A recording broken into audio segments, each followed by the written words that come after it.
बोलो। भगवान के दर्शन से बहुत शांति मिलती, बहुत आनंद आता, प्रेम हो जाता है। संसार के लोगों में तो ममता होती है, मोह ममता आसक्ति होती है इनका, और उसके बाद फिर भूल भाल जाते हैं, फिर ज़्यादा नहीं रोते। कुछ दिन लोग रोते हैं, फिर शांत हो जाते हैं। कोई चला जाता है तो कितने दिन रोएगा, साल दो साल बाद फिर शांति हो जाती, काफ़ी शांति। पर भगवान के बिना भक्त एक क्षण भी नहीं रहना चाहता, क्यों? भगवान को हृदय से प्रेम करता है। एक स्वार्थ को लेकर, ममता को लेकर, शरीर की सुरक्षा, सेवा आदि को लेकर जो प्रीति होती है, वो ममता, वो आसक्ति है, वो प्रेम का दूषित रूप है। वो संसार में सब जगह देखने में आता है। उस स्वार्थ को लेकर प्रेम होता है। भगवान के भक्तों का प्रेम निस्वार्थ होता है, भीतर का प्रेम होता है, आत्मा से परमात्मा का, भक्त से भगवान का। पांडव लोग धर्मात्मा हैं, कुंती भुआ है भगवान की, विदुर जी, पांडव लोग, द्रौपदी, ये सब भगवान के भक्त हैं, धर्मात्मा है, निस्वार्थ प्रेम है इनका। भगवान श्री कृष्ण जब हस्तिनापुर से द्वारका जाने लगे, तब सब भाई जो थे उन्होंने बहुत सुंदर ढंग से तैयारी करी। भगवान श्री कृष्ण ने युधिष्ठिर जी महाराज को राजगद्दी सौंप दी। युधिष्ठिर जी महाराज बड़े प्रेम से राज संभाल रहे। राजा धर्मात्मा होता है तो प्रजा भी धर्मात्मा, प्रजा भी उसकी धर्मात्मा होती। युधिष्ठिर जी का राज कैसा था? बहुत सुंदर बात बताई यहाँ पे। कामम बवर्ष पर्जन्य है, जितना आवश्यक होता उतना ही पानी बरसता था। कामम मानी आवश्यकता के अनुसार, बवर्ष वर्षा होती, पर्जन्य मानी वर्षा। सर्व काम दुगामयी, पृथ्वी जो है सब प्रकार की वस्तुएं पैदा करती, सब फल औषधियाँ होती, बहुत अच्छी अच्छी दूध देने वाली गायें थी, खूब दूध होता था। समय पे बढ़िया वर्षा हो जाए भैया, न तो ज़्यादा बरसे न कम बरसे, अकाल नहीं पड़े, कितना शांति रहती। अकाल पड़ जाता है तो क्या है, खुद का परिवार ही गरीब लोगों से संभलता नहीं, तो गायों की रक्षा कौन करे, सेवा कौन करे, तो फिर घर से निकाल दो। एक गरीबी भी बहुत बड़ा कारण है भैया, गायों की जो रक्षा सुरक्षा नहीं हो रही। जिनके हृदय में भावना तो है, पर उन बेचारे गरीब आदमी कहाँ रखें, कैसे सेवा करें गायों की।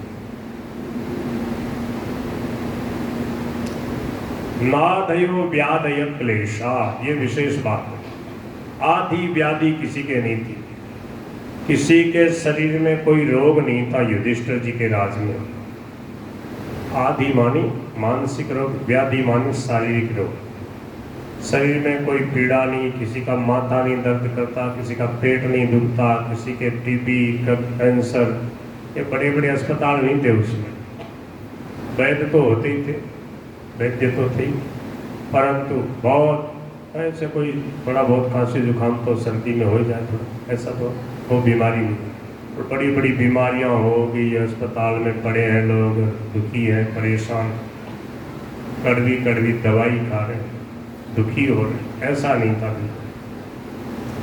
क्यों? भीतर में शांति रहती ना, निश्चिंत रहता ना आदमी, निर्भय रहता, धर्म का पालन करता है, तो शरीर स्वास्थ्य भी बढ़िया रहता उसका। और भीतर में ज्ञान नहीं है, अशांत चित्त है, और सत्संग का असर नहीं है, तो क्या खान पान बिगड़ जाता उसका। खान पान के बिगड़ने से, असावधानी से बहुत सारी बीमारियां आ जाती। तो सावधान थे लोग। धर्मात्मा होने से बहुत सारे क्लेशों से व्यक्ति बच जाता है। फलंत्यो सदय सर्वा, हाँ हाँ हाँ। कभी ऐसा नहीं होता था कि भाई इस बार अनाज नहीं हुआ। हर एक ऋतु में हर एक फल औषधियाँ सब बढ़िया ढंग से होते थे। और गांव के लोगों को क्या क्या चाहिए बताओ, यही चाहिए। गांव में सत्संग कराने जाते हैं भैया कहीं कहीं, तो एक व्यक्ति ने कहा, एक बुजुर्ग व्यक्ति ने बोले आप इनसे ये कह दो कि किसी को कुछ पूछना है तो पूछो। तो हमने कहा ठीक है, किसी के कोई शंका हो पूछना हो पूछो। तो उस समय तो पूछा नहीं। बाद में दूसरे दिन एक सासू जी आई, उनका बेटा बहू मेरे को खोजते खोजते, मैं जहाँ ठहरा था वहाँ तो मिला नहीं। मैं गौशाला की तरफ घूमने चला गया तो वहाँ से घूम के आ रहा, बीच में मिले। बोले महाराज उस समय तो हमें शर्म आ रही थी, अब बता दियो थे। मैं को पूछो क्या है। बोले महाराज बेटा को ब्याह कौन हो रही हो, समझ गए। बोले 2 बेटा है, लोग आवे तो घना ही है, चाय पानी पी के चला जाए, संबंध बढ़ गए। ये बताओ कहीं हमसे। अरे हमने कहा ये पूछना है लोगों को, तो ये पूछना है तो इसके लिए तो फिर बागेश्वर धाम प्रकट कर दिए हैं भगवान ने। बागेश्वर बालाजी हैं वो प्रकट हो गए हैं। और आप घर से ही अर्जी लगाओ, एक नारियल बांध के रख दो बालाजी के कन्ने, तो हे बागेश्वर बालाजी महाराज हमारा संकट दूर करो। जो भी आपकी इच्छा होगी बालाजी वहीं से सुनेंगे। और वो जो मंत्र बताते हैं, विधि बताते हैं, उस प्रकार से जप करना शुरू करो। ये बढ़िया लोगों की सुविधा हो गई। कितने लोगों के कष्ट दूर हो रहे हैं, सही बात बता देते हैं, बोले ऐसे कर लो ऐसे हो जाएगा, हो जाता है। कितने लोगों को शांति मिल रही। हनुमान जी महाराज की देखो कृपा प्रकट होगी। ऐसा भी एक जगह तो होनी चाहिए जहाँ सही बात बता दे, रोग भी बता दे और उसका निदान भी बता दे, कैसे दूर होगा। और मंत्र चिकित्सा, मंत्र पूजा पाठ ही बताते हैं। बोले किसी को कहते हैं तुम इतना सुंदरकांड कर लेना, किसी को कहते हैं तुम सत्संगी का दुर्गा जी का पाठ करा देना, किसी को कहते हैं तुम इतनी फेरी कर लेना। बस सीधा साधा उपाय। ये भी एक चिकित्सा रही, ऋषि मुनि यही करते थे। मंत्रों से भी तो चिकित्सा होती है, जैसे काष्ठ चिकित्सा, भस्म चिकित्सा, और ये जो दवाई जो पीने वाली रस चिकित्सा, ऐसे ही मंत्र चिकित्सा है। एक्यूप्रेशर दबा के चिकित्सा करते हैं, योगासन से चिकित्सा। रामदेव बाबा जी भी लगे ही हैं, वो कहते हैं हमारे यहाँ 22 प्रकार की थेरेपी है। बताओ, खूब वैज्ञानिक रख रखे हैं, खूब वैद रख रखे हैं, डॉक्टर रख रखे हैं, खूब सेवा कर रहे हैं देश की समाज। कहते हैं कोरोना में दोनों कोरोना आए ना, एक दिन भी बोले हमारे विद्यालय हमारा कुछ बंद नहीं हुआ। बताओ, उसी हिसाब से पढ़ाई लिखाई योगासन वगैरह करा रहे हैं, लोग स्वस्थ हैं बिल्कुल गंगा के किनारे हो। कितने कितने जवान भाई बहन जो है साधु सन्यासी बनकर देश सेवा धर्म सेवा। गीता जी को याद करा दिया, गीता जी पढ़ाते हैं, गीता जी लगभग याद है। रामदेव बाबा जी बहुत धड़ाधड़ गीता जी के श्लोक बोलते हैं, सब संतों का आदर करते हैं, हृदय निर्मल हो जाता है। और फिर सेवा ही सेवा होती है उसके द्वारा। अब लोग तो सोचते हैं व्यापार कर रहा बाबा जी। बाबा जी क्या करेगा व्यापार करके? वही 2 रोटी खाएगा, 2 जोड़ी कपड़े पहनेगा, तो क्या करेगा? कौन सा व्यापार करके? अच्छा कमा रहे हैं औषधियों वगैरह के द्वारा, तो सेवा में तो लग रहा, गायों की सेवा में लग रहे हैं, संस्कृति की सेवा, संस्कृत की सेवा, तो अच्छा ही देखनी चाहिए। संत कहते हैं जब हम किसी की बुराई देखते हैं, बुराई करते हैं, तो उसमें हमारा ही जो हृदय का जो दुर्भाव है वो प्रकट होता है। बोलो भक्तवत्सल भगवान की जय। जो भी संत हैं अच्छे अच्छे काम कर रहे हैं, सभी का आदर, सबको प्रणाम। जैसा देश काल परिस्थिति होती है वैसे ही संत जो है प्रकट होकर सेवा करते हैं। देखो एक से एक विचित्र विलक्षण संत प्रकट हो गए, जवान जवान अवस्था के, कितनी बढ़िया सेवा कर रहे हैं देश धर्म की, गायों की, दीन दुखियों की। भगवान श्री कृष्ण ने कई महीने तक हस्तिनापुर में रहकर उषित्वा हास्तिनपुरे मासान कल्पयान हरि सुहृदाम च विशोकाय स्वसुश्च प्रिय काम्या। अपने सुहृद पांडवों के शोक को दूर किया और अपनी माँ भुआ कुंती का प्रिय करके अब भगवान उन सब से आज्ञा लेकर के सबसे प्रेम से मिल करके अब भगवान द्वारकापुरी जाने के लिए तैयार हो गए। रथ के ऊपर चढ़ करके अब भगवान विदा हो रहे वहाँ से। उस समय भगवान श्री कृष्ण की बहन सुभद्रा, उनकी सखी द्रौपदी, उनकी बुआ कुंती और विराट तनया उत्तरा, उनकी भक्ता उत्तरा, ये पुत्र बधू मानी जाएगी। तो अर्जुन के बेटे की बहू तो कृष्ण भगवान की भी बहू लगी। सुभद्रा द्रौपदी कुंती विराट तनया तथा गांधारी धृतराष्ट्रश्च युत्सुर गौतमो यमौ, ये सब के सब लोग वृकोदर भीमसेन और पांडवों के कुल पुरोहित धौम्य, आचार्य धौम्य, कौरवों के कुल पुरोहित थे कृपाचार्य जी और पांडवों के कुल पुरोहित है धौम्य महर्षि। ये जब पांडव लोग वन में गए थे 12 साल तक, 12 वर्ष, तो वहां पर भी ये कुल पुरोहित साथ में थे उनके। सब के सब लोग ये भगवान का वियोग नहीं सहन कर पा रहे, क्योंकि जिनके नाम का कीर्तन करने से शांति मिलती है वे ही भगवान साक्षात उनके सामने लीला कर रहे थे। अब ये जा रहे हैं।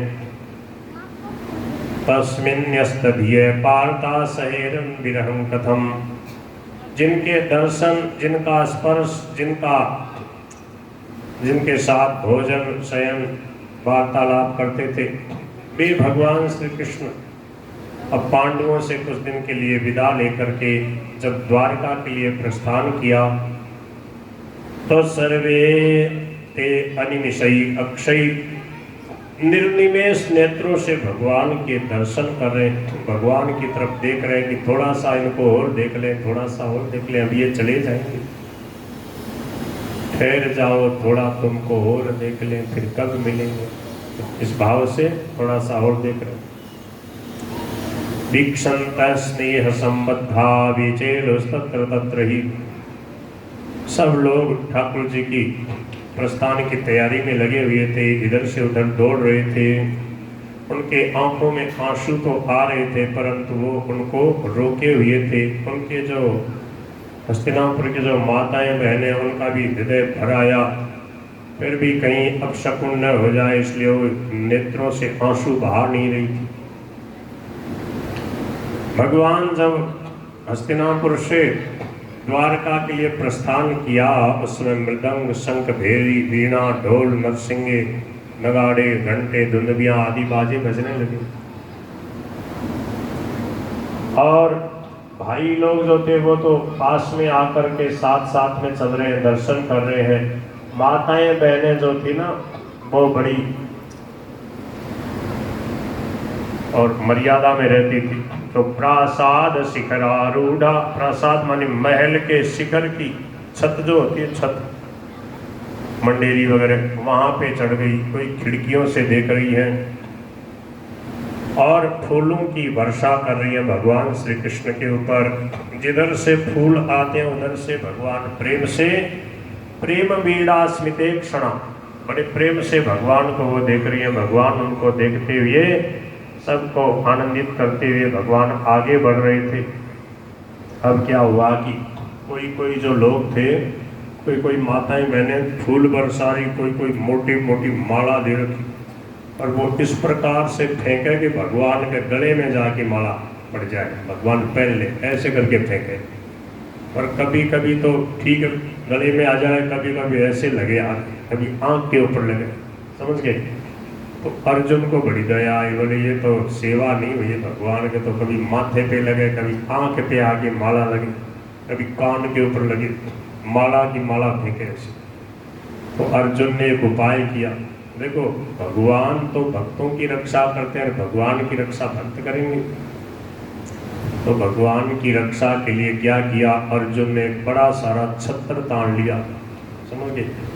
छत्र होता ना, जैसे शोभा यात्रा निकलती, बड़ा सारा छत्र ठाकुर जी के ऊपर तान लेते हैं, छत्ता बढ़िया लाल लाल।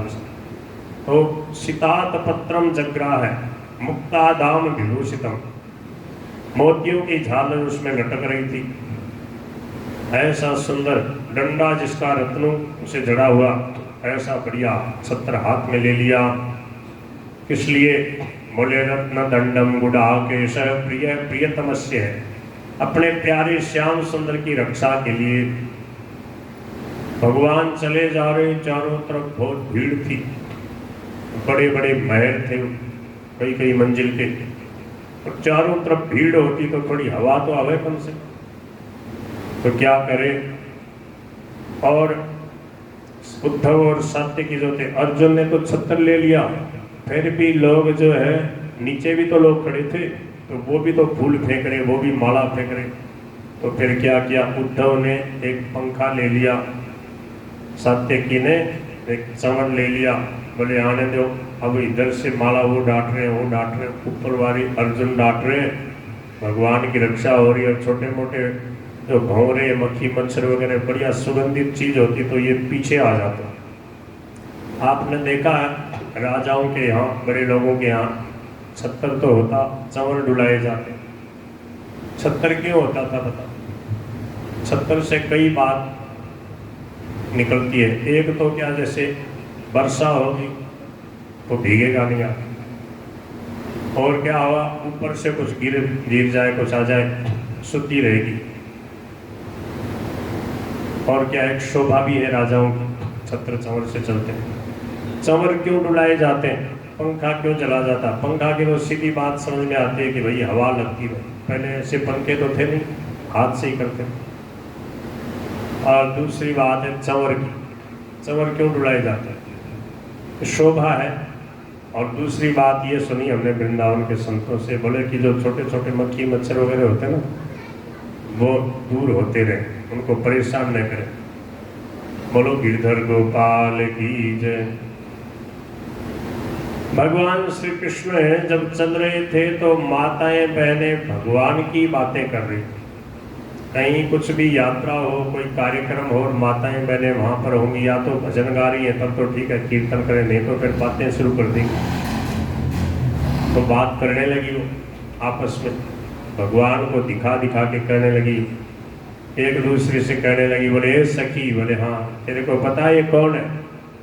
बोले कौन है? बोले ये साक्षात भगवान है, नारायण है।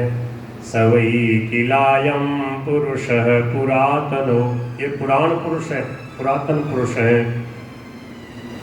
तो ये यहाँ क्या कर रहे हैं? बोले यहाँ संसार के उद्धार के लिए ये प्रकट हुए हैं, यदुवंश में प्रकट हुए हैं।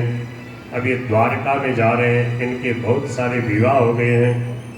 ये यदुकुल बड़ा धन्य है जहाँ पर ये प्रकट हुए हैं। अहो अयम श्लाघ्यतमं यदो कुलम, और जहाँ पर इन्होंने गायें चराई, बंसी बजाई, वह गिरिराज गोवर्धन, वो यमुना जी, और वह वृंदावन, वह मधुवन भी बड़ा धन्य है। अहो अलम पुण्यतमं मधोर्वनम, और जिनके साथ में इन्होंने लीला की, वो ब्रजवासी, वो गायें, वो गोपी ग्वाल, सब बड़े धन्य हैं। और बाद में अब जिनके साथ इन्होंने विवाह किया हुआ, वो रुक्मणी, सत्यभामा, जाम्बवती आदि, वे भी बड़े भाग्यशाली हैं। क्या वीर्य शुल्केन हृता स्वयंवरे, इन्होंने स्वयंवर में राजाओं का मान मर्दन कर करके, और जिनको इन्होंने स्वीकार किया, और उन रानियों से इनके बहुत सारे बाल बच्चे भी हो गए हैं। प्रद्युम्न सांबाम सुतादयो परा, याश्चारिता भौमवधे सहस्रश। भगवान श्री कृष्ण के कितनी रानी पटरानियां थी? 8 तो पटरानियां थी और 16,100 रानियां थी। 8 पटरानियों के नाम अंतिम दिन की कथा में आपको बताएंगे, उनकी कथा भी सुनाएंगे। 8 पटरानियों के नाम बताओ। रुक्मणी, जाम्बवती, सत्यभामा राम, कालिंदी यमुना जी, मित्रविंदा उज्जैन देश की राजकुमारी, सत्या कौशल देश की राजकुमारी, भद्रा केकय देश की राजकुमारी, और लक्ष्मणा मध्य प्रदेश की राजकुमारी। ये भगवान की 8 पटरानियां थी। और भगवान ने बड़ा पराक्रम दिखा करके सबके साथ में सबको ला करके विवाह किया है। हस्तिनापुर की जो माताएं बहनें हैं वो उन रानी पटरानियों की भी महिमा का बखान करें, बोले वो भाग्यशालिनी है जो भगवान श्री कृष्ण के सानिध्य का अनुभव कर रही हैं। एताः परम स्त्रीत्वं पास्तपेशनं निरस्तशौचं मत साधु कुर्वते यासां गृहात् पुष्करलोचनः पति। जिनके पति भगवान श्याम सुंदर है उनका क्या कहना। इस प्रकार से ये हस्तिनापुर की माताएं बहनें बातें कर रही और भगवान उनको सुन रहे प्रेम से, और भगवान को सुना के बोल रही, जोर जोर से बोल रही। भगवान उनको देखते हुए और स्वीकृति सूचक जो है मस्तक हिला रहे, बोले हाँ बिल्कुल आप सही कह रहे हो, सब ठीक है, आप जो जो कह रहे हो बिल्कुल सही है। एवं विधागदं तीनां सगिरः पुरयोषिता निरीक्षणेनाभिनंदन सस्मितेन ययौ हरिः। सबको प्रेम से देखते हुए, मुस्कुराते हुए, सबके तरफ प्रेम भरी चितवन से देखते हुए भगवान आगे बढ़ते जा रहे हैं। देखो, अजात शत्रु महाराज युधिष्ठिर ने देखा कि भगवान श्री कृष्ण को अकेले कैसा विदा करूं, इनके साथ में सेना भेज देता हूं। तो चतुरंगिणी सेना भेज दी, हजारों लोग। चतुरंगिणी सेना समझते हो, हाथी घोड़ा रथ पे और कुछ पैदल सैनिक, उसको चतुरंगिणी सेना कहते हैं। वो भेज दी और भगवान श्री कृष्ण के साथ काफी दूर तक चलते रहे। अथ दूरागतान शौरी कौरवान विरहातुरान सन्निवर्त्य दृढ़ं स्निग्धान प्रायात् स्वयंवरं प्रियैः। बहुत दूर आ गए। देखो कितना प्रेम था। जब प्रेम होता ना तो सोचते हैं और थोड़ा सा साथ में चल रहे, और थोड़ा मिलते रहे, और बातें करते रहे, और थोड़ा दर्शन करते रहे। जैसे जनक जी महाराज राम जी की बारात को विदा कर रहे थे, कितनी दूर तक चलते ही आए। फिर बार बार दशरथ जी ने समझाया, फिर जैसे तैसे विदा हुए वापस। और ऐसे ही कई किलोमीटर तक चलते गए युधिष्ठिर जी और अर्जुन वगैरह सब साथ में। फिर भगवान ने समझाया, बोले देखो बहुत दूर आ गए, दूरागतान, बहुत दूर आ गए, अब आप पधारो। और फिर भगवान कुरु जांगल पांचाल सूरसेन यमुना के तटवर्ती प्रदेश ब्रह्मावर्त कुरुक्षेत्र मत्स्य सारस्वत मरुधन्व इनको पार करके भगवान आंध्र प्रदेश में गुजरात के छोर पे जो द्वारका उड़ीबसी समुद्र में, वहां पर जब प्रभु पधारे, प्रभु जैसे ही जहाँ जिस गांव से होके जाते वहाँ के लोग बड़ा भव्य स्वागत सत्कार करते। और जब संध्या का समय हो जाता तो भगवान रथ से भूमि पे आ जाते, संध्या वंदन करते, जलाशय के पास में जा करके विश्राम करते।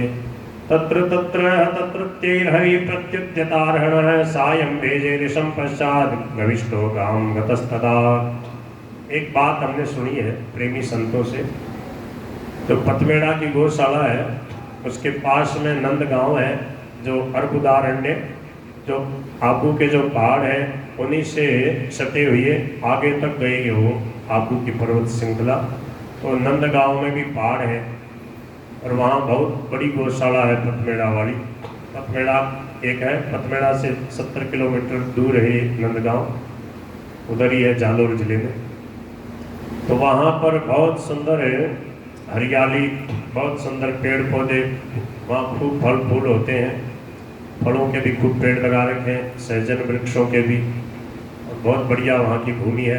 और पहाड़ के किनारे किनारे गायों के लिए, गोचारण के लिए बहुत अच्छी जगह है। वहाँ बड़े बड़े कार्यक्रम होते रहते हैं।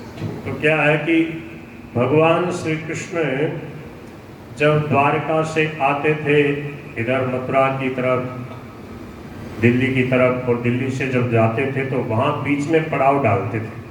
ऐसा एक प्रेमी संत को अनुभव हुआ भजन करते करते। और भगवान जब आते जाते थे तो लोग, उनके साथ वाले जो है बहुत सारे लोग, हजारों गायें वहाँ साथ में चलती थी। और जहाँ जहाँ भी जाते थे वहाँ पर भी गायों की उस समय कहीं कोई कमी नहीं थी, गाय का घी दूध दही की सब व्यवस्था थी। और यही सबसे बड़ा धन था।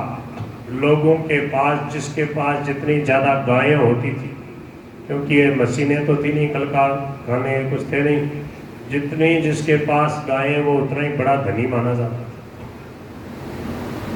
तो भगवान श्री कृष्ण वहाँ पथमेड़ा के आसपास की जो जगह है, बोले यहाँ पर 2-1 दिन भगवान रुके और यहाँ उनकी गायें खुली चलती थी और सब लोग बड़े आनंद से वहाँ विचरण करते। बोले ये बहुत अच्छी जगह है। वहाँ एक संत ध्यान कर रहे थे, उनको ऐसा अनुभव हुआ, उन्होंने पथमेड़ा वाले महाराज जी को बताई थी ये बात। तो उनको केशवराम जी अग्रवाल एक बार वहाँ गए थे, गीता प्रेस के जो अभी संस्थापक, वो मतलब मुख्य जो है संस्थापक तो स्वामी श्री जयदयाल गोविंद जी थे, अभी जो संभालने वाले ट्रस्टियों में मुख्य हैं, अध्यक्ष हैं केशवराम अग्रवाल जी, मिले हो क्या? तो वो गए थे। तो 5 घंटे तक पथमेड़ा वाले महाराज जी ने उनको सब बातें बताई, कैसे कैसे गौशाला बनी, कैसे भगवान की प्रेरणा हुई, सब प्रभु की लीला से हो रहा है। पैसे तो छूते नहीं, फोटो भी नहीं खिंचाते, देखो ऐसे संत है, इतनी लाखों गायों की सेवा होगी। अच्छा ही देखनी चाहिए सदा संतों की, क्योंकि शरीर जो है, शरीर में गुण अवगुण, सतोगुण रजोगुण तमोगुण आते रहते हैं, वृत्तियां आती रहती। तो अपने गुण लीजिए कालू के नहीं छाया में सूढ़, इसलिए श्रद्धा भाव रखना चाहिए। संतों के जो प्रकल्प चल रहे हैं उनमें सहयोग भी करें और श्रद्धा रखें, क्योंकि देखो बड़े बड़े संतों ने ही गायों की सुरक्षा कर रखी है। उनसे बड़े बड़े संत जुड़ जाते हैं, बड़े बड़े कार्यक्रम होते हैं, भक्त लोग जुड़ जाते हैं, कई कई किलोमीटर में गौशालाएं बनी हुई। तो उनको उन संत ने बताया, तो उन्होंने जब केशवराम अग्रवाल जी को ये सब बातें बताई, 5 घंटे तक सत्संग होता रहा उस दिन। 12 बजे से लगभग 5 बज गए, बीच में थोड़ी देर के लिए प्रसाद वगैरह के लिए गए, दिन भर सत्संग चलता रहा। मैं भी वहीं बैठे बैठे सुन रहा था सब बातें। मैं वहाँ चौमासा कर रहा था, 2011 की बात है, अब तो और विस्तार हो गया पथमेड़ा की गायों का। बोलो गिरधर गोपाल की जय। तो भगवान श्री कृष्ण वहाँ पर पड़ाव डालते थे, ऐसा वो संत कहते थे। जब द्वारका से इधर आते थे, बीच में वहाँ पर 1-2 दिन रहते थे, बड़े आनंद का अनुभव करते थे। उसी जगह में ये गौशाला अभी बनी हुई है। बोलो बांके बिहारी लाल की जय। पृथ्वी तो वही है ना, भूमि तो वही है। भगवान श्री कृष्ण ने जहाँ लीलाएं करी, वृंदावन वही है, अयोध्या वही है। और भगवान श्री कृष्ण, भगवान श्री राम जब प्रकट होकर लीला करते थे, दुष्टों का दमन करते थे, खूब जाते थे इसे इधर से उधर राक्षसों का उद्धार करने, भक्तों के दर्शन करने, दर्शन देने, तो सब जगह होके जाते थे। देखो गांव-गांव में अपने यहाँ संतों से और भगवान से जुड़े हुए तीर्थ मिल जाएंगे, छोटे मोटे तीर्थ सब जगह कहीं न कहीं मिल जाएंगे। मेले भर रहे हैं, उत्सव हो रहे हैं। ये क्या है?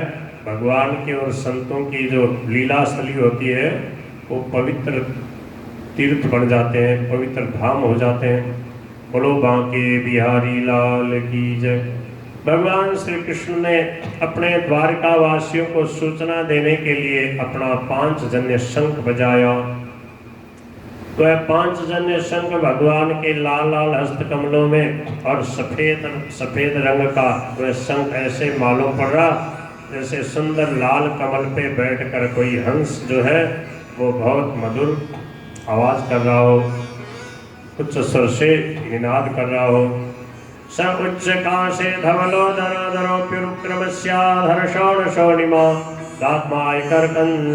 दात्मायमानः करकंज संपुटे यथाब्ज खंडे कलहंस उत्सन। जैसे ही भगवान श्री कृष्ण के शंख की ध्वनि सुनी, द्वारका के वासी जो जहाँ थे उसी स्थिति में प्रेम से भगवान के दर्शन करने के लिए दौड़ पड़ी।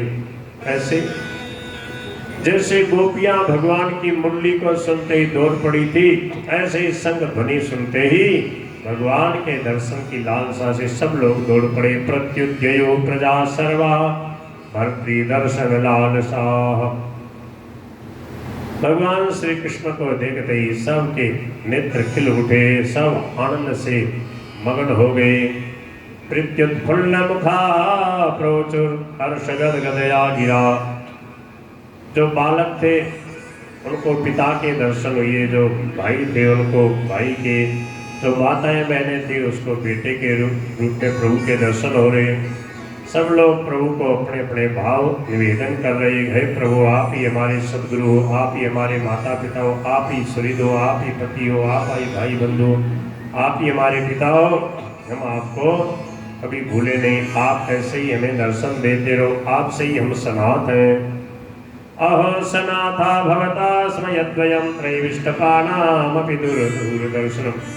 हे प्रभु, आपका दर्शन देवताओं को भी दुर्लभ है। हमारा बड़ा सौभाग्य है जो आपके हमें दर्शन हो रहे हैं। प्रेम स्मित स्निग्ध निरीक्षणाननम पश्येम रूपम तव सर्व सौभगम। भगवान के दर्शन करके सब आनंद विभोर हो गए। प्रभु सबके प्रेम से सबसे मिलते हुए भगवान अपने माता पिता के महल में पहुँचे। माता पिता के चरणों में भगवान माथा लगा के प्रणाम करते हैं। प्रविष्टस्तु गृहं पित्रो परिषुप्त स्वमातृभिः ववन्दे शिरसा सप्त देवकी प्रमुखा मुदा। देखो, भगवान श्री राम को देखो, भगवान श्री कृष्ण को देखो, कितना माता पिता का आदर करते हैं, माता पिता की सेवा करते हैं और माता पिता के दर्शन से बड़े आनंदित होते हैं। माता देवकी जी ने बड़े प्रेम से उठा के प्रभु को अपने हृदय से लगा लिया।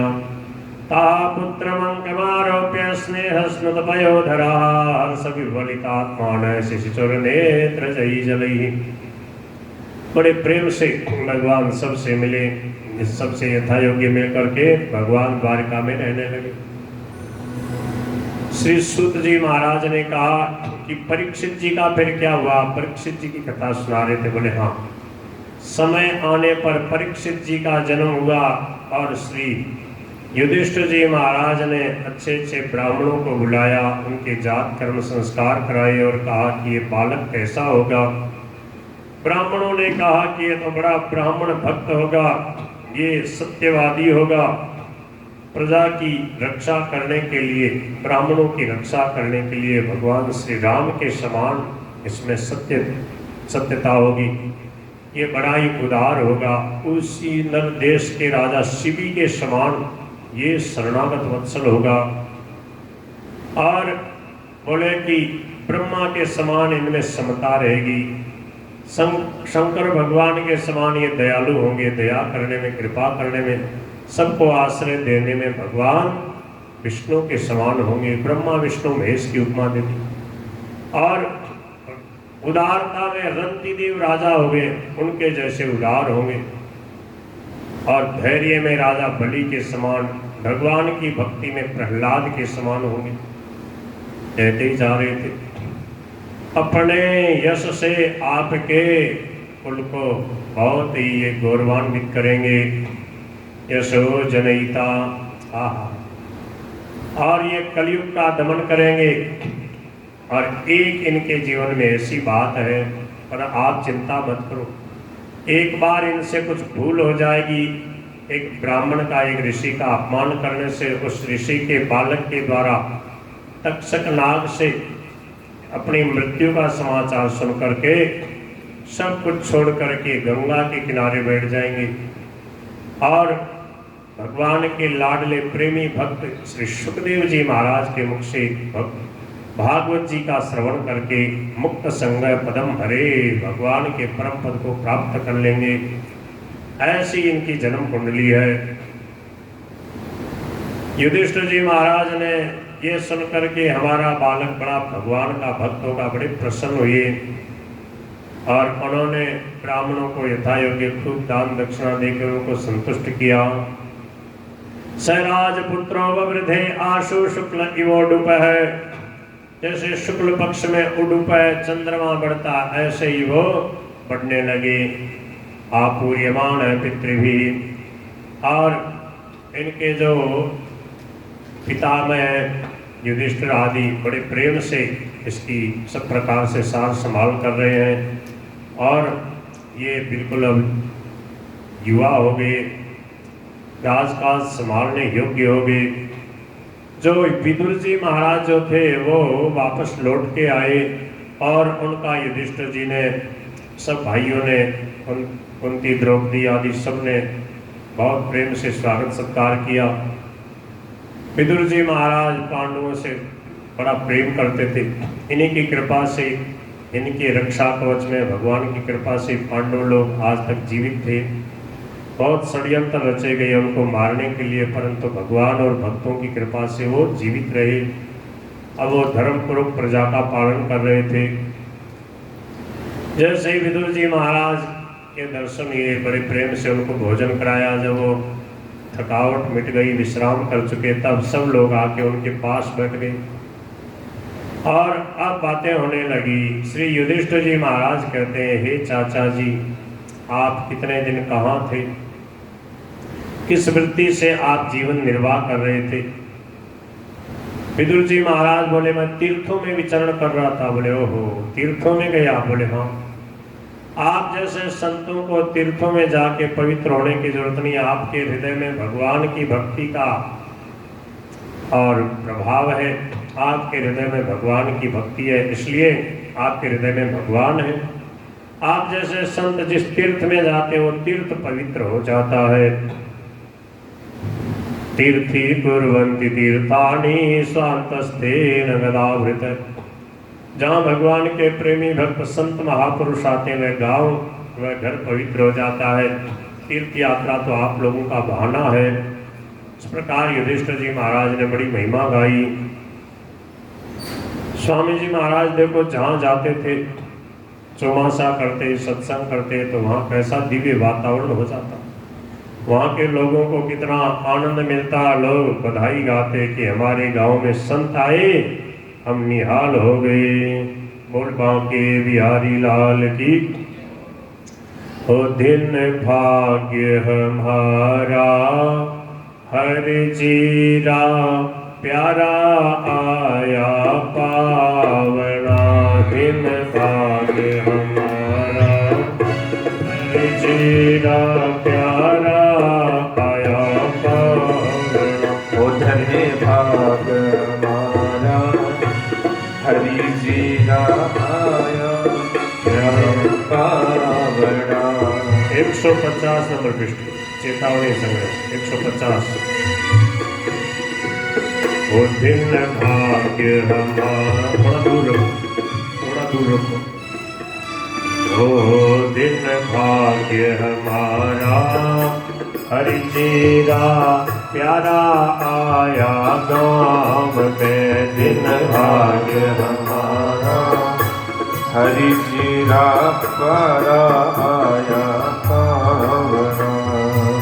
दर्शन सो अखियाँ ठहरे रे, पर सतकुल के आंग। दर्शन सो अखियाँ ठहरे रे, पर सतकुल के आंग। आज्ञा पालन जो करे रे, आज्ञा पालन जो करे रे। चढ़े भगति को रंग जी, दिन भाग्य हमारा प्रभु जी का प्यारा आया गाँव में। दिन भाग हमारा प्रभु जी का प्यारा आया गाँव में। धन्य भाग हमारा प्रभु जी का प्यारा आया गाँव में।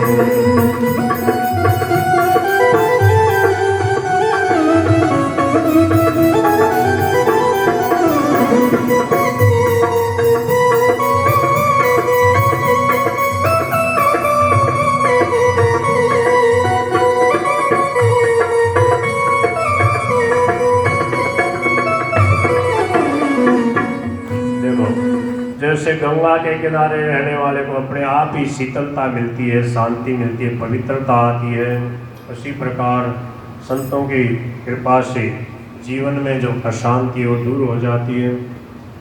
गंगा तट पर जो बसे रे, लागत ठंडी बाल। गंगा तट पर जो जो बसेरे लागत ठंडी भार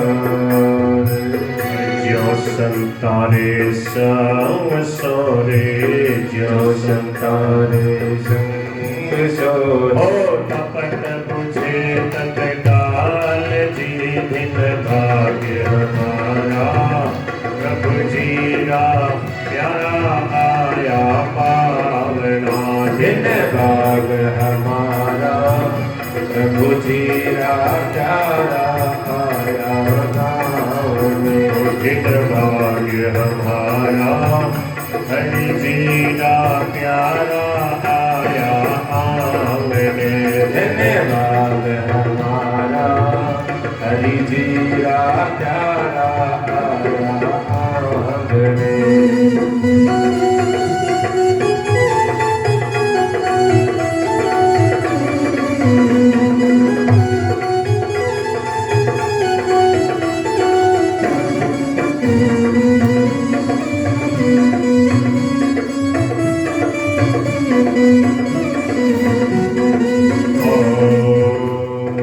जन्म दुखी कोई जीवड़ो रे लिखा विधाता ले ओ जन्म दुखी कोई जीवड़ो रे लिखा विधाता लेख मार्ग बहता संत मिले तो मार्ग बहता संत मिले तो के कर्म लीरे भजी दिन भाग्य हमारा हरि जी राम प्यारा आया गाँव में धन भाग हमारा हरि जी प्यारा आया गाँव में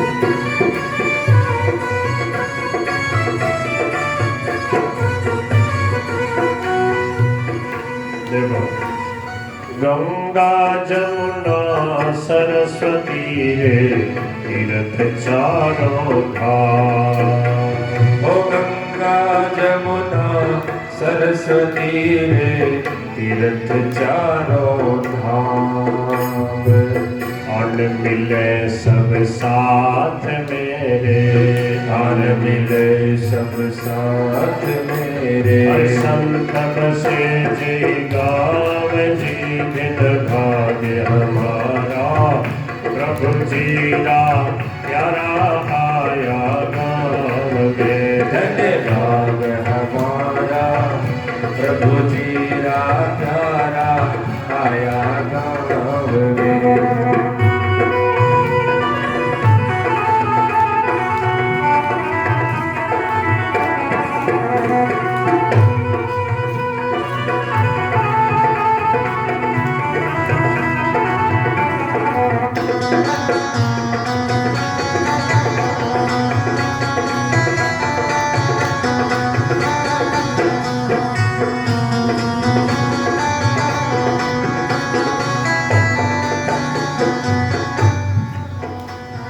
सत्संग मिल जाए संत मिल जाए तो क्या करना चाहिए? सत्संग का लाभ ले और भगवान से प्रार्थना करें कि सत्संग हमें और मिलता रहे।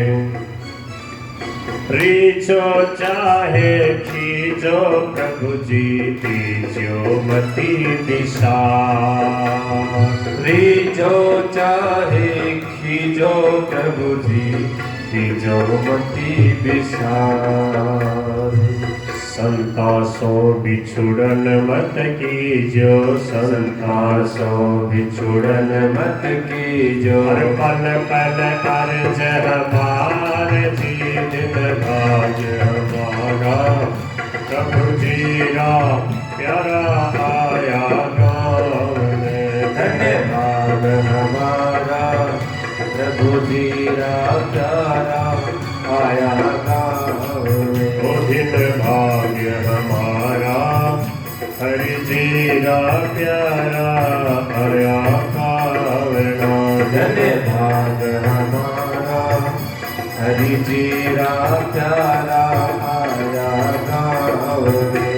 हरे राम राम राम हरे हरे। हरे राम राम राम हरे हरे। हरे कृष्णा कृष्णा कृष्णा हरे हरे। हरे कृष्णा कृष्णा कृष्णा हरे हरे।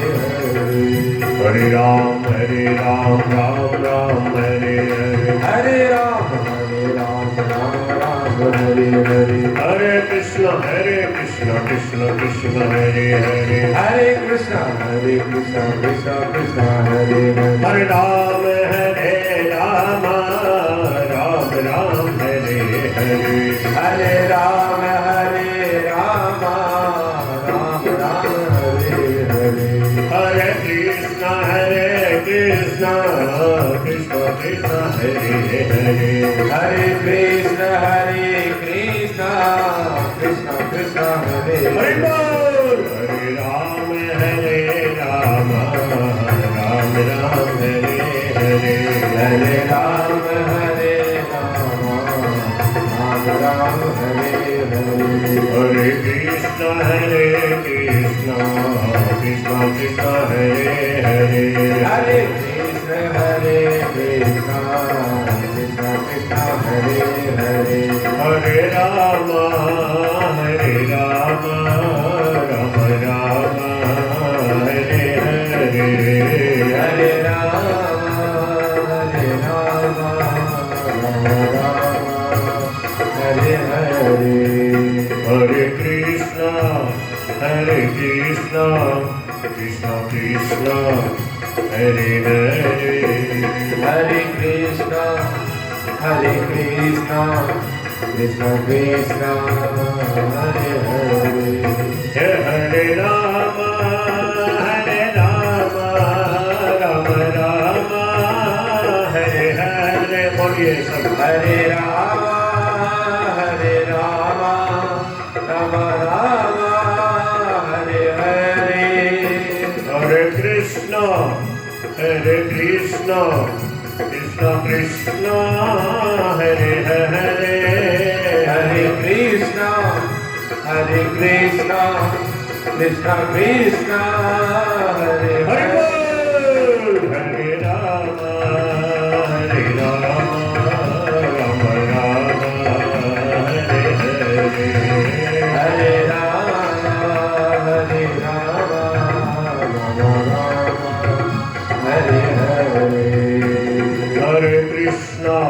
हरे कृष्ण कृष्ण कृष्ण हरे हरे। हरे कृष्ण कृष्ण कृष्ण हरे हरे। बोल बांके बिहारी लाल की जय हो। श्री भक्तवत्सल भगवान की जय हो। जय जय श्री राधे श्याम। तो विदुर जी महाराज का बड़ा स्वागत सत्कार किया। विदुर जी ने अपनी तीर्थ यात्रा की सब बातें बताई और कहा भगवान श्री कृष्ण अब कैसे हैं, क्या कर रहे हैं। विदुर जी ने सब बातें बताई। उद्धव जी से इनकी भेंट हुई थी और सब बातें उद्धव जी से इनको पता लग गया था। इन्होंने यदुवंश के और जो विनाश का समाचार नहीं बताया, क्योंकि अपने आप प्रकट होने वाली बात थी। अभी से सुनते तो पांडवों को परेशानी होती, कष्ट होता, इसलिए वो मैं बताकर और सब बता दिया। श्री विदुर जी महाराज अपने बड़े भाई धृतराष्ट्र के पास में गए, एकांत में जाके उनको बड़े प्रेम से समझाया। कहा देखो भाई जी, अब बहुत कम समय रह गया है, अब आप प्रभु का नाम लो, कीर्तन करो, भजन करो। बोले ठीक है, अब खूब राम राम करूँगा। बोले यहाँ नहीं रहना हो, बोले गंगा के किनारे चलो। क्यों? बोले अब समय आ गया है आपका, जाने वाले हो, गंगा के किनारे चलो। हम सही कह रहे हैं। बड़े प्रेम से समझाया।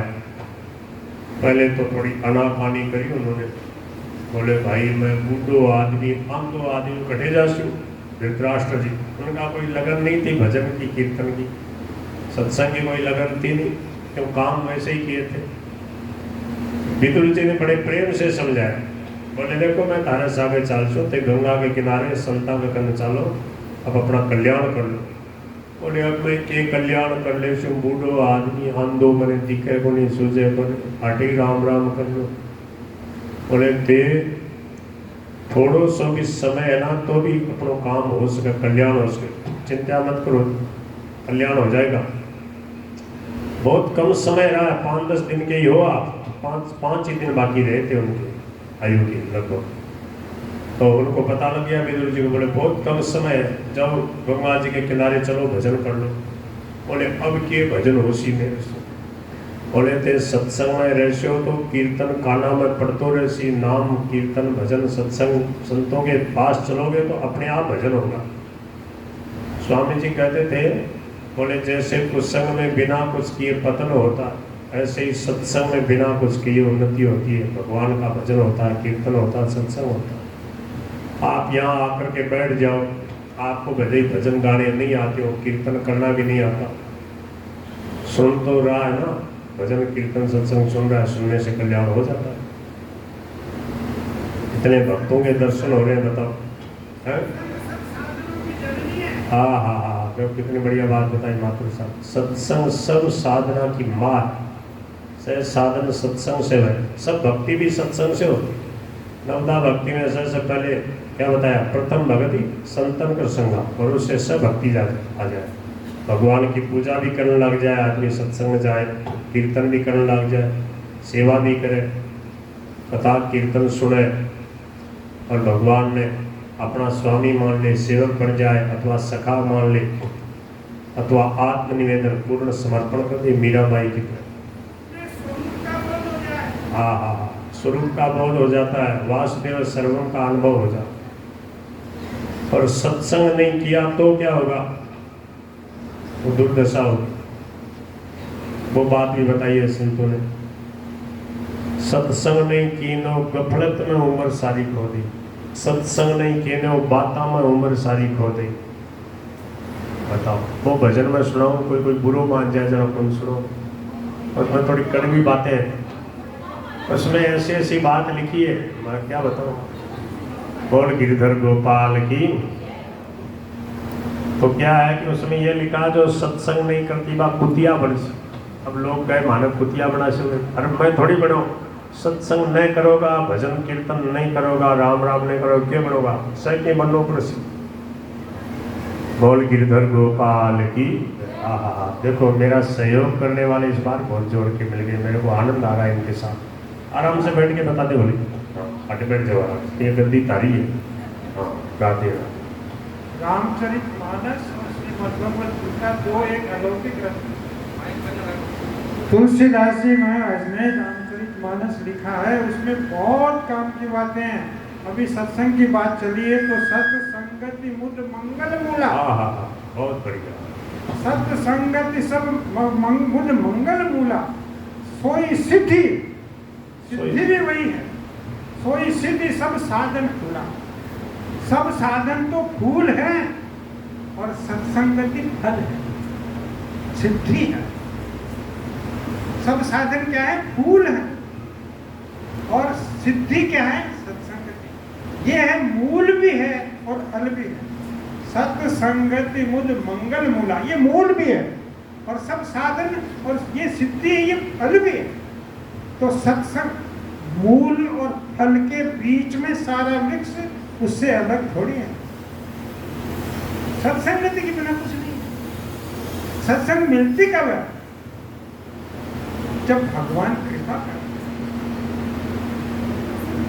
जब द्रवई दीन दयालु राघव साधु संगति पाई। जब भगवान विशेष कृपा करते हैं तब संतों का संग मिलता है। संतों का संग मिलना बहुत आसान, गाजर मूली मत समझो इसको। संतों का संग गाजर मूली नहीं है। तो वाणी में सुनते हैं, साधक संजीवनी में लिखा है, रामानस में लिखा है, संत विशुद्ध मिलहि परितेहि, चितवई राम कृपा करि जेहि। जिस पर राम जी कृपा करके देखते हैं, देखते तो आप हम सब आपस में एक दूसरे को देखते हैं, पर किसी किसी को हम प्रेम से देखते हैं। ऐसे ही भगवान किसी किसी को जो प्रेम से देखते हैं उसको विशुद्ध संत उपलब्ध कराते हैं। विशुद्ध संत कौन से होते हैं? जिनको कुछ नहीं चाहिए, जाहि न चाहिए कब हम कछु तुम सन सहज सने, बसहु निरंतरता सूर सो और निज के। वो संत भगवान का हृदय, भगवान उनके हृदय में बसते हैं। ऐसे संतों से भगवान संपर्क करा देते हैं। किसके? जिस पर भगवान कृपा करके देखते हैं। तो ये संतों का संग मिलना कोई मामूली बात नहीं है। बहुत बढ़िया। मति की रति गति भूति भलाई, जब जई जतन जहाँ जई पाई, और सो जानब सत्संग स्वभाव प्रभाव, लोकों वेदनान होता। कोई उपाय नहीं है। सुंदरदास जी ने कहा, और उपाय नहीं तरबे को, उपाय नहीं तरबे को सुंदर काढ़ी राम दुहाई। राम जी की सौगन खाकर सुंदरदास जी कहते हैं, मनुष्य जीवन का, जन्म मरण का कल्याण करने का उपाय केवल केवल केवल एक सत्संग है। सत्संग में आ जाए, बिना पढ़ा लिखा आदमी कोल भी जैसे गंगा जी में कैसा ही चारों तरफ नुकीला पत्थर हो, गंगा जी के प्रवाह में गुड़ता गुड़ता गुड़ता गुड़ता टोड़ हो जाता है, एकदम चिकना हो जाता है।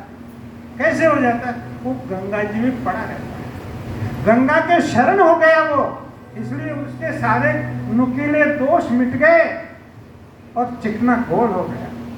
ऐसे ही सत्संग में पड़ा हुआ मनुष्य, उसके सारे दोष दुर्गुण सब मिट जाते हैं और भगवान की कृपा से दैवी संपत्ति उसमें प्रकट हो जाती है। सिमट सिमट जल भरे ही तलावा, जिमे सद्गुण सज्जन मैया। बहुत बढ़िया। सज्जन के पास सद्गुण कैसे आते हैं? जैसे जल, बरसात का जल सिमट सिमट करके तालाब जहाँ खड्डा होता है वहां वो पानी आ जाता है। ऐसे ही वो गुण ढूंढते हैं, कौन सज्जन है उसके पास चले आते हैं। कब? जब वो सत्संग में लगा है। प्रणाम प्रणाम। बहुत बढ़िया। बोल वृंदावन बिहारी लाल की। और सत्संग नहीं किया तो देखो क्या दशा होगी। भी सुन लो, फिर सत्संग का, संतों का बधावा सुनाऊंगा। सुखदेव जी आएंगे तो संतों का बधावा भी सुनाऊंगा। और मैं आज देख रहा था लक्ष्मी नारायण जी नहीं दिखे। अच्छा, बल्ले गोटे कोर्ट में बैठे थे।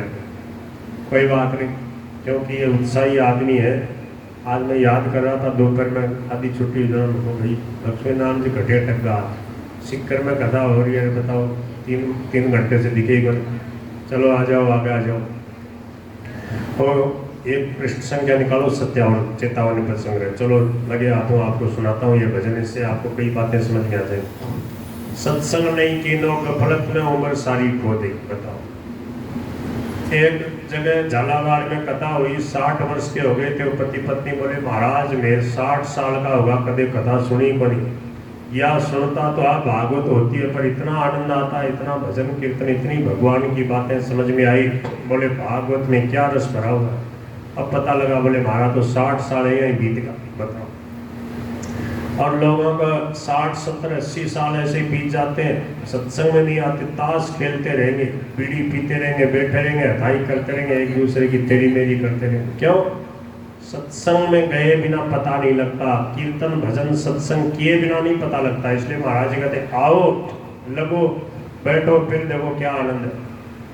हो सत्संग नहीं कीनो, गफलत में उम्र सारी खो गई। हो सत्संग नहीं कीनो, गफलत में उम्र सारी खो गई।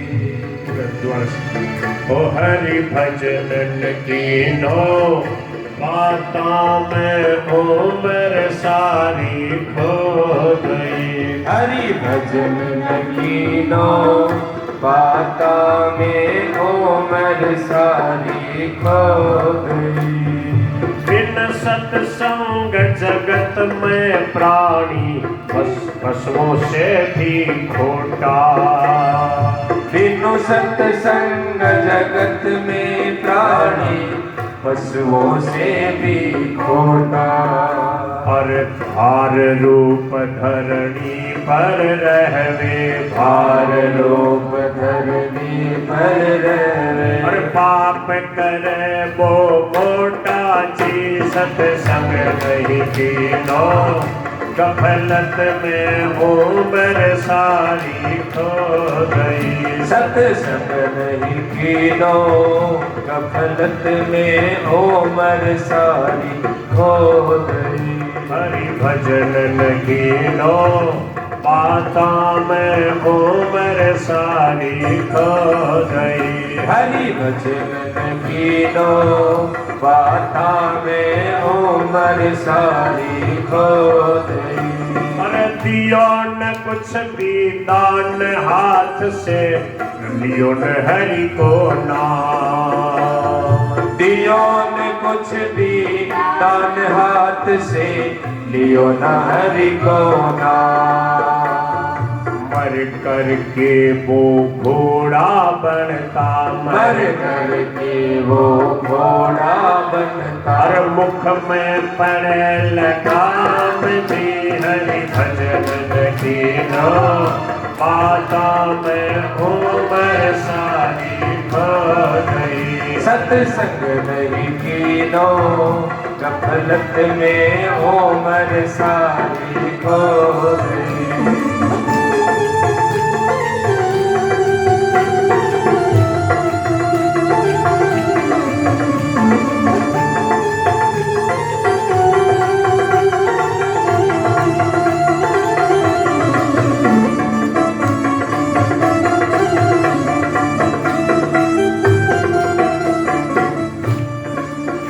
अरे उजला पहरे कापड़ा रे पान सुपारी खाए। उजला पैरे कापड़ा रे पान सुपारी खाए। एक हरि के नाम बिना वो, एक हरि के नाम बिना वो। और बांधा जमपुर जाय जी हरि भजन कीनो। बातों में उम्र सारी खो गई। सत्संग नहीं कीनो, गफलत में उम्र सारी खो गई।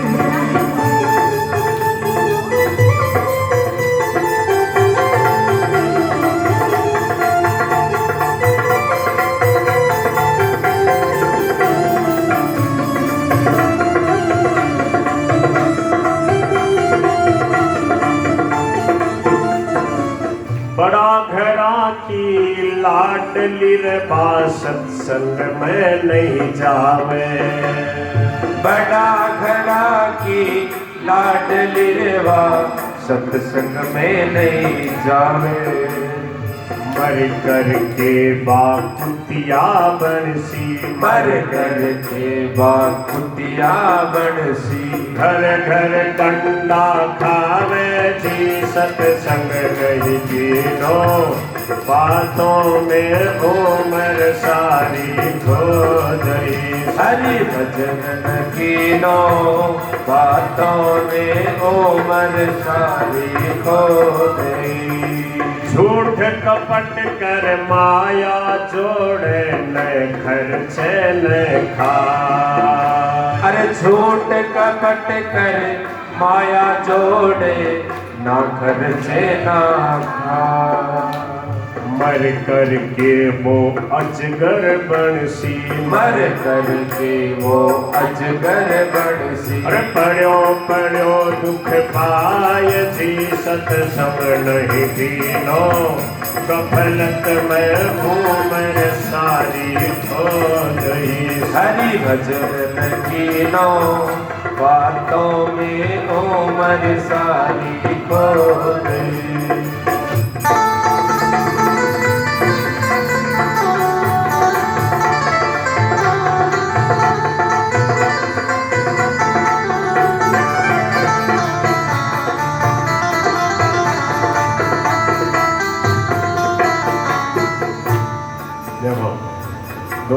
यमुना सरस्वती जो नदियां हैं, पवित्र जो तालाब है, वहाँ गंदगी नहीं करना चाहिए।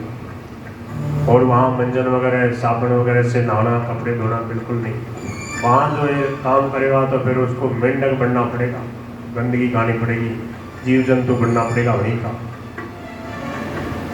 सरवर माई नहावे धोवे भीतर कुल्ला करता, मर करके वो मेंढक बनकर टर्रक टर्रक करता। तो अंत में क्या कह रहे हैं? मानव तन अनमोल मिला है, तनिक न वृथा गवाओ। तन अनमोल मिला है, तनिक न वृथा गवाओ। ज्ञान भक्ति की गंगा बहती, ज्ञान भक्ति की गंगा बहती। अरे सज्जन सब मिल भावो जी, सत्संग नहीं कीनो, गफलत में उमर सारी खो गई। सत्संग नहीं कीनो, गफलत में उमर सारी खो गई। ये हरि भजन कीनो, बातों में उमर सारी खो गई। हरि भजन कीनो, बातों में उमर सारी खो गई। हरे राम राम राम हरे हरे, हरे राम राम राम हरे हरे। हरे कृष्णा कृष्ण कृष्ण हरे हरे, हरे कृष्णा कृष्ण कृष्ण हरे हरे। और श्री विदुर जी महाराज की जय हो। तो विदुर जी के सत्संग से धृतराष्ट्र जैसे भाई जी का भी कल्याण हो गया। उनको गंगा के किनारे ले गए, हरिद्वार में सप्त सरोवर में, जहाँ संतों का सत्संग होता था, वहाँ सत्संग कराया। और 5 ही दिन के मेहमान थे, 5 दिन में ही सत्संग करते करते उनका कल्याण हो गया। युधिष्ठिर जी महाराज जब चिंता करने लगे कि मेरे ताऊ जी ताई जी कहाँ गए, नारद जी महाराज ने आके उनको समझाया कि चिंता मत करो, विदुर जी जैसे महापुरुष के सानिध्य में उनका कल्याण हो जाएगा। पांडवों के जो अर्जुन है, पांडवों में उनको युधिष्ठिर जी ने भगवान श्री कृष्ण के पास भेजा था। द्वारका में कई दिन हो गए थे, अर्जुन लौट के नहीं आया था।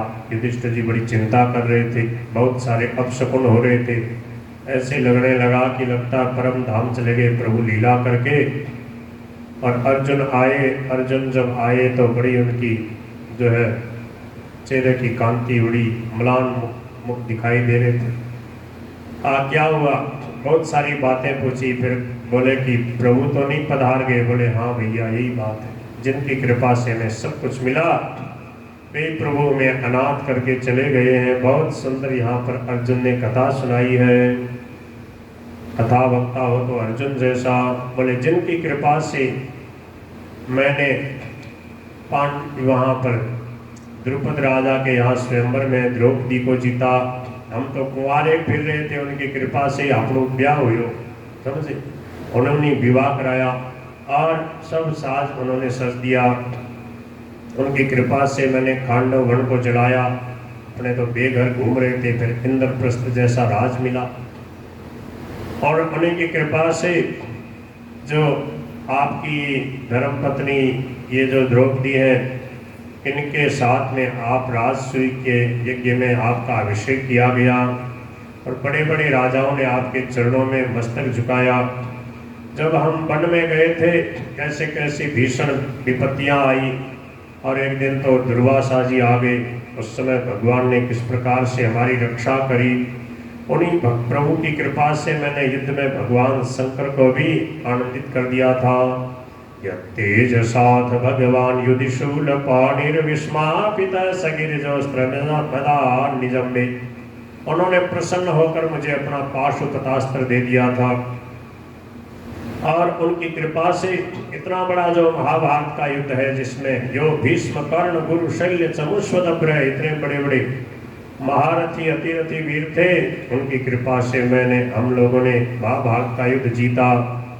और खाते पीते सोते चलते फिरते हर समय उनके साथ में इतनी घनिष्ठता, इतना प्रेम हो गया था कि उनको एक मिनट भी छोड़ना हमारे लिए दूभर हो गया था। वे प्रभु आज हमें अनाथ करके चले गए हैं। जब मैं आ रहा था तो भीलों ने भगवान श्री कृष्ण की जो रानियों को मैं लेके आ रहा था उनको लूट लिया। वही मेरा रथ, वही मैं कांडीव धनवा अर्जुन, परंतु मेरे साथ मेरे श्याम सुंदर नहीं थे, इसलिए मेरी एक नहीं चली। तद वही धनुस्त इसव सरधो हयास्ते सोहम रति नृपदयो यत आनमंती। बड़े बड़े राजा लोग मेरे सामने आके झुकते थे और आज मेरा सब कुछ लुट गया। हे भैया मैं क्या बताऊं, यदुवंशी बड़े अभागे हैं। वो आपस में लड़ भिड़ करके वारुणी मदिरा का पान करके और मर गए। चतुर्पंचाव शेषिता, 4-5 शेष रहे हैं। जब ये सब बातें सुनी, पृथा जो कुंती थे उसने तो भगवान में मन लगा के तुरंत ही अपने प्राण छोड़ दिए और प्रभु को प्राप्त कर लिया। और पांडवों ने देखा कि अब हमारा भी क्या काम, जब प्रभु यहाँ से पधार गए लीला करके। पांडवों ने परीक्षित का राज तिलक किया और सब कुछ छोड़ करके वीर संन्यास लेकर चल पड़े और उन्होंने भगवान का परम पद प्राप्त कर लिया। द्रौपदी जी ने भी भगवान में मन लगा के उनको प्राप्त कर लिया। जो पांडवों के इस पवित्र चरित्र को प्रेम से सुनता है उसकी भगवान में भक्ति बढ़ती है। इसका कारण क्या है कि इनका जीवन भगवान के लिए समर्पित है। भगवान जब नहीं रहे तो इन्होंने जीवन ही समर्पित कर दिया। भगवान के बिना भक्त रहना नहीं चाहता। तो पांडवों का ये प्रेम देख करके, ऐसी लीला देख करके और हमारे भी मन में आए कि देखो हमारा भी भगवान में प्रेम हो, भगवान हमें प्यारे लगे। परीक्षित जी महाराज का राज आया। परीक्षित जी ने और श्रेष्ठ संत भक्तों के आज्ञा अनुसार पृथ्वी का पालन पोषण किया और उन्होंने कृपाचार्य जी की सन्निधि में बहुत बड़ी बड़ी दक्षिणा वाले 3 अश्वमेध यज्ञ किए। परीक्षित ऐसे राजा हैं, अंतिम राजा, जिनके यहाँ यज्ञ में साक्षात देवता लोग प्रकट होकर आहुति ले रहे थे। उसके बाद में किसी राजा के यहाँ ऐसा नहीं देखा गया। फिर कलयुग आ गया। कलयुग में देवता अब गुप्त रूप से आते हैं, प्रकट रूप में नहीं आते, क्योंकि वैसी श्रद्धा वैसा प्रेम लोगों में रहा नहीं। भगवान और देवता ये सब प्रेम से आते हैं। बोलो गिरधर गोपाल की जय। श्री परीक्षित जी महाराज ने धर्म पालन किया और जब देखा कि मेरे राज्य में कलयुग का प्रवेश हो गया है, धर्म और पृथ्वी जो है गाय और बैल के रूप में थे, उनको राजा के रूप में कलयुग परेशान कर रहा, उनको पीट रहा था। जैसे ही श्री परीक्षित जी ने उस पर धनुष बाण उठाया, वो चरणों में आके गिर पड़ा, कहा मेरी रक्षा करो और ठीक है पर मेरे राज्य में मत रहो। बोले कहीं तो मेरे को जगह दो। तो उनको 4 जगह दी। द्यूतम पानम स्त्रिय सोना यत्रा धर्मश्चतुर्विदय, जहाँ मदिरा पान होता है, जहाँ जुआ खेला जाता है, जहाँ द्यूतम पानम स्त्रिय दूसरों की धर्म पत्नियों के साथ जहाँ व्यभिचार होता है, और सोना मानी जहाँ हिंसा होती है, जहाँ बकरे वगैरह कटते हैं, जहाँ मांसाहार होता है। ये 4 जगह बहुत ही खतरनाक है। यहाँ कलयुग रहता है, वहाँ जाने से बुद्धि खराब हो जाती। इन जगह से बचना चाहिए। 5वां स्थान दिया सोना। अधर्म रूप में जो इकट्ठा करते हैं धन, उसमें कलयुग का निवास होता है, इसलिए उससे बचे। बोलो गिरधर गोपाल की जय। राजा परीक्षित जो है शिकार खेलने गए और भूखे प्यासे थे, एक ऋषि के आश्रम में गए। वहाँ पर इनको कुछ भी मान सम्मान मिला नहीं, क्योंकि वो महात्मा समाधि में बैठे थे। तब इनके मन में थोड़ा गुस्सा आ गया, क्रोध हो आया कि ये महात्मा झूठ मूठ समाधि का ढोंग कर रहे हैं। मरा हुआ एक सांप उनके गले में डाल दिया और वहाँ से आ गए। ये दृश्य किसी ऋषि कुमार ने देखा। उसने जाके उस ऋषि के बालक श्रृंगी ऋषि को बताया और श्रृंगी ऋषि ने इनको शाप दे दिया, दंक्षति स्म कुलांगारम तक्षक सप्तमे हनि। आज से 7वें दिन तक्षक नाग इनको डस लेगा, ये शाप दिया। और अपने पिता के पास आके जोर जोर से रोने लगा। पिताजी की समाधि भंग हुई। का क्या हुआ? बोले देखो आपकी क्या दशा करी है, पर राजा परीक्षित को मैंने शाप दे दिया है। जब राजा परीक्षित को शाप की बात उन्होंने सुनी तो कहा ये तूने बहुत बुरा किया। धर्मपालो नरपति सकु सम्राट बृहस्रवा, ये साक्षात महाभागवत हैं, बड़े प्रेमी भक्त हैं। अब ऐसा राजा कहाँ मिलेगा प्रजा को? जब राजा नहीं रहेगा तो प्रजा में अराजकता फैल जाएगी, चोर दुष्ट बदमाश बहुत बढ़ जाएंगे, प्रजा को परेशान करेंगे, उसका सब पाप अब हमें लगेगा। ये सोच करके तुरंत उन्होंने अपने शिष्यों को भेजा कि राजा परीक्षित को बताओ कि 7 दिन का समय है, जो कुछ करना अपने कल्याण के लिए कर ले। राजा परीक्षित तो बड़े पश्चाताप कर रहे थे कि लगता है आज उन ऋषि की कोपाग्नि मेरे राज्य को सब कुछ को भस्म कर देगी। पर जब ये सुना कि 7 दिन की छूट दी है तो कहा कि देखो संत कितने दयालु होते हैं, 7 दिन की मुझे छूट दे दी। अपने बेटा जन्मेजय को राजगद्दी सौंप करके राजा परीक्षित गंगा के किनारे शुक तीर्थ सुखताल में जाके वहाँ बैठ गए। और वहाँ देश भर के ऋषि मुनि महात्मा आ गए। सब लोग निश्चय कर लिया कि जब तक परीक्षित जी का कल्याण नहीं होगा तब तक हम यहाँ से जाएंगे नहीं। अत्रिर वशिष्ठ च्यवन शरद्वान पराशरोग आदि सुगोतराम है, बड़े बड़े ऋषि मुनि भारद्वाज गौतम पिपलाद अगस्त्य जी भाई और ये सब बड़े बड़े संत आ गए। सबको देखकर राजा परीक्षित जी ने सबको दंडोत प्रणाम किया, एक एक को प्रणाम किया। कहा कि कोई बात नहीं, 7 दिन है, तक्षक नाग की मुझे चिंता नहीं है, आप तो भगवान के गुणों का गान करो। उसी समय शुभ अवसर देखकर व्यास नंदन परमहंस चक्र चूड़ामणि श्री सुखदेव भगवान प्रकट हो गए। बोलो श्री सुखदेव भगवान की जैसे ही सुखदेव भगवान पधारे सबने उठ करके बड़ा सम्मान स्वागत सत्कार किया। राजा परीक्षित ने उनको ऊंचे सिंहासन पर बैठा के विधिवत उनकी पूजा करी, लंबी दंडोत करी और कहा आज मैं धन्य हो गया। मुझे ऐसा अनुभव हो रहा है कि पांडव जो थे वो हमारे दादा जो थे वो भगवान के बड़े प्यारे, उनसे भगवान श्री कृष्ण की बड़ी घनिष्ठ प्रीति थी। उन पांडवों के वंशधर मेरे ऊपर कृपा करने के लिए प्रभु ने आत्मीयतावश आपको यहाँ पर कृपा करके भेजा है। आपके दर्शन से हम कृतार्थ हो गए। आपके स्मरण मात्र से ही पाप नष्ट हो जाते हैं। जिस घर में बैठकर आप जैसे संतों का स्मरण किया जाता हो घर के घर पवित्र हो जाते हैं। बोलो भक्त वत्सल भगवान की जय हो। तो बड़ा स्वागत सत्कार किया, बधाई गाने लगे, आनंद उत्सव मनाया और कहा कि अब मैं 7 दिन केवल जीने वाला हूँ, 7 दिन में क्या करना चाहिए, ऐसी कृपा करके मेरे को बताओ। सुखदेव भगवान विराजे हैं और परीक्षित जी उत्सव मना रहे हैं। बोल गिरधर गोपाल की हमारे आया जी आया आया, हमारे संत पावना आया, हमारे आया जी आया आया, हमारे संत पावना आया। ओ गुरुदेव पावना आया, सुखदेव पावना आया, गुरुदेव पावना आया, सुखदेव पावना आया। हमारे आया जी आया आया, हमारे संत पावना आया, हमारे आया जी आया आया, हमारे संत पावना आया। अरे मैं बाटो आज बधाई, हमारे घर पर गंगा आई। मैं तो बाटो आज बधाई, हमारे घर पर गंगा आई।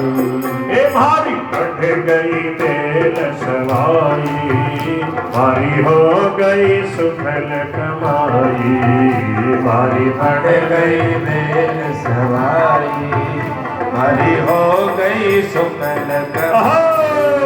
ए भारी आया जी आया आया, हमारे संत का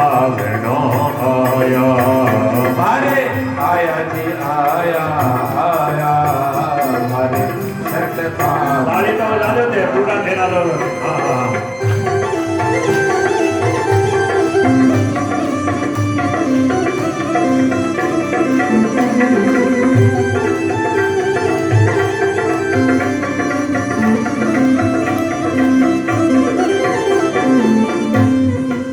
अरे ऊपर चढ़ मारो है लो मैं कर ल्यो सब जग भेलो ऊपर चढ़वारो है लो मैं तो कर लूं सब जग भेड़ो।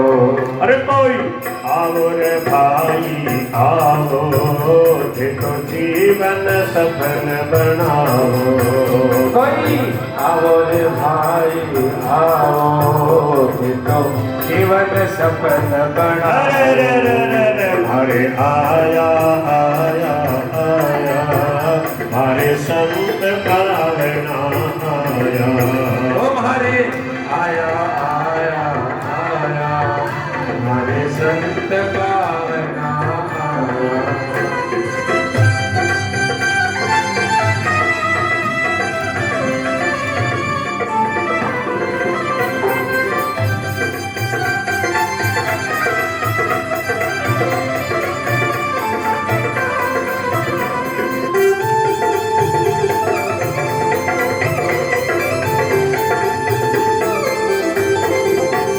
हरी रग रग भीतर नाचे मारो आंगण जगमग नाचे हरी रग रग भीतर नाचे मारो आंगन जगमग रहा। अरे मैं जिते आओ ते जाओ चारी किस्म टैल बजाओ मैं तो ते आओ ते जाओ हरि किस विद टैल बजाओ। ये मारे आया जी आया आया हरे संत कावना आया हरि आया जी आया आया हरि संत पावना आया।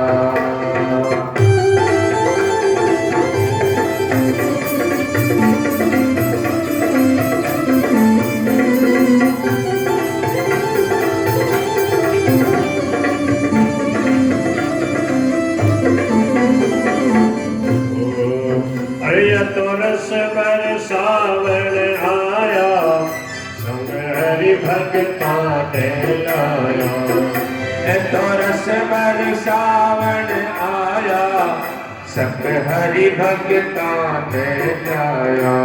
हे भारी कंचन कर दी आया सुज्ञान आय जगाया भारी कंचन कर दिखाया सूचा ने आन जगाया। हे मारे आया जी आया आया मारे संत पावना आया हमारे आया जी आया आया हमारे संत पावना आया।